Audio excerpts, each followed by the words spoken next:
meditation is more important than your job. But you could also say that those things will they go back into it. So if your reading helps your career. Oh, yeah, it'll help everything. More but than anything, really. This is what people don't understand, is the flurry that everyone's gotten into at this point. I mean, people are in a flurry. They're running around, they're going around doing crazy shit everywhere that accomplishes nothing. When it's gotten to the point now. Like, doing. We're doing a lot of doing. They're just doing. You gotta be doing. You must be doing. If you're not doing, who are you? What are you? You're not doing? Shh, get out of my town. What do you do? What do you mean? What do I do? That's just a question people exactly. ask each Yeah, other. that's the worst question. So what do you do? What do you do? What do you do? I don't know. I don't know what I do. I mean, what does a bird do? It's yeah. This question, that what do you do? It's terrible. What's the worst thing ever? Doing is everything bad that's ever happened has been because of people doing things. Almost nothing bad happens from not doing, from inaction. Good God Almighty, man! These people are cultists. Like, everyone rails against the poor Scientologists. They do, yeah. But you want to talk about the real cult? It's the doers. It's the doers. It's the, I guess you could say it's the capitalist machine. You could say it's the... I mean, the machine is comprised of doers. And yeah. I want to talk about the particulates in the machine. I've been a doer often. Oh, God, Johnny. So have you. We all been doers. You've been a doer. You've been a doer. I've been a doer. Yeah. But thank God I had this amazing chance to have an excuse to not do anything. Right, because you got struck down by the lightning finger. 2 fucking months. Yeah. I got a 2-month bench period, and during that time, I got to not do. Yeah. And don't get me wrong, I like doing. Doing is great. But I'm not talking about action, because we all have to act. Right. I'm talking about the people who are clearly using their action as either some kind of revenge, they're kind of like trying to get vengeance through their activity to prove to the world that they're okay. Yeah. You know what I'm saying? They're trying to they're using their ambition is not because they're passionate about what they're doing.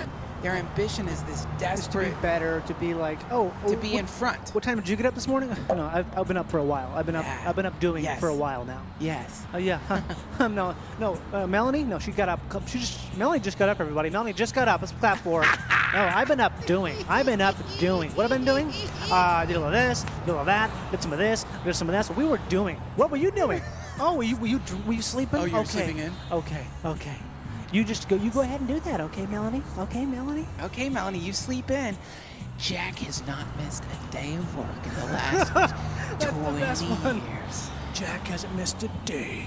I remember it, and I for some reason, I still remember this. It was like junior high, the last like pep rally of junior high, where they gathered us all in the gym to say goodbye to us. Because I went to Rugby Junior High, and from Rugby. That's a great name. And from Rugby Junior High, you moved to West Henderson, home of the Falcons, that's up the hill. The high school is up the hill, and I remember the principal at Rugby coming out and giving this speech about how you're all going to move up the hill, and things are different up the hill, and they gave an award. This is the thing, they gave an award, and the award was to this weird kid who hadn't missed one day of class. It's always a weird kid. In 3 years, he didn't miss one day. Not one day. That's the ultimate, that's a mini doer who's like, it's that, or like you'll hear it about comedians too. Oh yeah. Oh, Jackie Flips. No, his appendix had exploded, but he still did his 15 minutes out of the Comedy Store that night. Yeah. Doing. I played a gig on bass when I had an IV in my arm. I was doing. Maybe it wasn't doing. Maybe it was just. But in our society, what's rewarded is not so much what is being done. It's the doing. Yeah, the fact. Oh, you built the house, or you built the suburbs. You did it. You did the thing.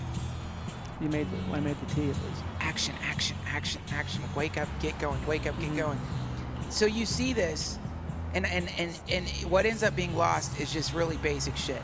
And one of the first things that gets lost in this activity that you're always engaged in, here's what I can think of right offhand. There's 3 things that get obliterated by doing. But if you're in the cult, you're in the cult of doers.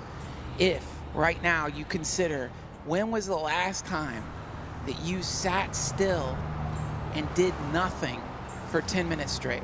I'm not, no reading, no TV, no internet. So difficult to do that. When was the last time you did that? Just really think about that. When was the last time you did that?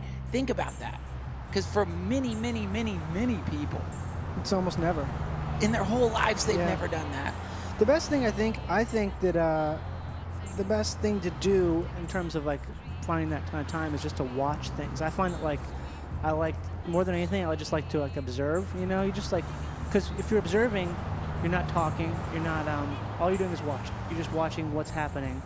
And if you go places, there's a lot of places that are very conducive to just looking and watching and observing, like if you go to like the Huntington Gardens or something. Sure. If you go, or any place where you can watch things, watch nature, and just sort of, you're just observing.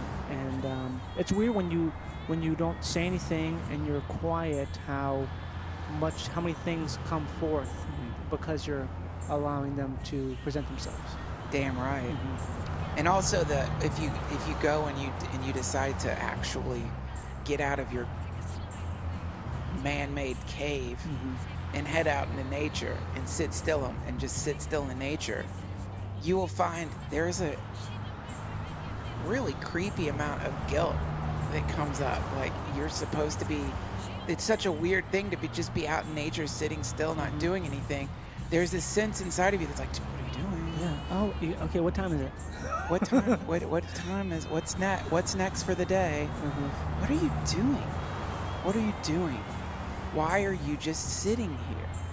Man, it's a real fucking mess. I mean, we're talking like deep level brainwashing has been inflicted on this species. Yeah, it's getting worse too. I think it probably is getting worse because just how much noise is in the environment. We have a significant amount of noise, and noise makes it hard to be. It's very easy to be distracted because of all the noise. Yeah. Well, I mean, but the noise, you can absorb the noise. We're just talking about this like the act of you think you're free, but find a time that you normally would be doing and sit down and read for 2 hours and then tell me you're free. Because you're not. Because just finding those 2 hours to sit and read, for a lot of people, they're like, oh God, to have that time. To have the time to carve out. Yeah, because I was thinking that part in American Splendor. Have you seen that movie? Yes. Remember when Harvey P. Gar's in the bakery and he's buying like 2-day-old bread for cheap, and he sees some woman he used to go to college with, and she's like envious. You know, he's like hyper depressed and in like doldrums constantly, and this woman's like, she's like envious of his lifestyle because she has kids, and she's like, now I have, because they were in English class together, and he was really good at that, and so she's like, oh, that's so amazing, you're reading like that book. I haven't got to crack a book in so long because I have no time with the kids and everything like that. So it's like, yeah, I don't know what I was thinking about that. No, but it's terrifying. But if you don't have kids, you still not. I just think of like, you know, being in LA, we get to be around people who have the ambition of Napoleon.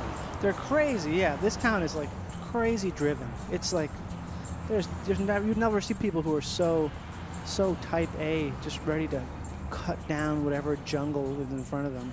But why do those people always seem so pissed? I think it's I don't know. That's funny. I guess it's because maybe like the anger comes out of that action because they're so driven. It's like a part of the same thing, you know. It's like a part of the thing where they're it's the aggression. Yeah, they're steely and they like can actually get angry on the way to yoga. Like they'll get mad. They'll everything they do has this underlying current of anger Yeah. beneath it. It's like they're actors usually, or they're producers, but in the midst of the process of acting like something or producing something, the fuel behind it is this bizarre competitive rage. I think a lot of times there's hummingbird. They hang out in that window. Yeah, and I it's love very it. pretty. It's a thing where it's a product of, I don't know. I think maybe I feel this way sometimes too, is you don't know what you're doing. You don't know what you really want or what you're trying to do, so you just do stuff with this sort of blind rage, and that sort of, it's loud enough to quell the underlying question or this, whatever it is that you are unsure of. It busies the mind so you don't have to think about that thing that is really at the center of what you're driving for or moving for. What is that thing? It's different for everyone, I suppose. You know, it's the thing. It's like, what is the big question, or what is the thing that you really want to be doing, or what is the thing that you really would make you happy? I think if you're busy, if you keep yourself busy and always doing stuff, it's very easy to not have to deal with that thing that is maybe something that you should deal with.